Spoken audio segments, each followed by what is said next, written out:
Днес залагаме на естествено Madix захранки, атрактори от екстракта, който извличат от зелените миксове, тигрови фъстъци,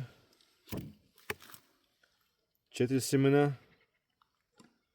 Тези екстракти са перфектни за разбъркване на захранки с тях, тъй като добавят допълнителни фибри в храната, допълнителен аромат. Веда Фидер Чемп, новата захранка на Веда. Ще заложим на нея, тъй като е нов продукт, искаме да го тестваме, да видим как ще повлияе на тези зимно-пролетни каракуди и евентуално шаранчета. Както каза бат Цецо, аромата много наподобява на премиера. На Колмик. И има доста цитрус вътре. Та ще видим. Ще го пробваме с Kopix и манго за метод фидера, финна храна. Също така и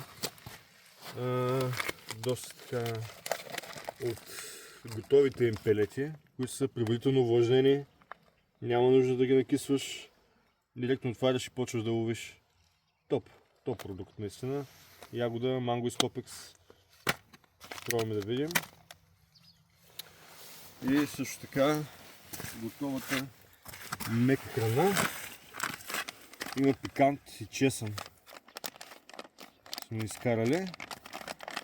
Да видим евентуално дали ще им хареса в това студено време малко пикантна храничка. Водата естествено е студена за сезона. Времето за жалост така и не иска да се затопи. Да преминем към бъркането. Веда Фидер Чемп. Отваряме.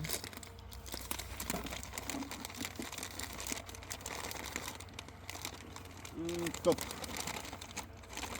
Усеща се лимоново-портокалова нотка. Кисел вкус, както каза Цецо.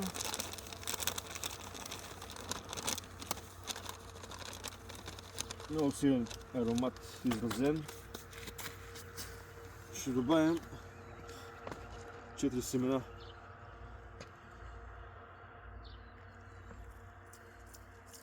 Така няма стане, ще трябва да го отворим направо, да го изсипи, че вместо да губим време.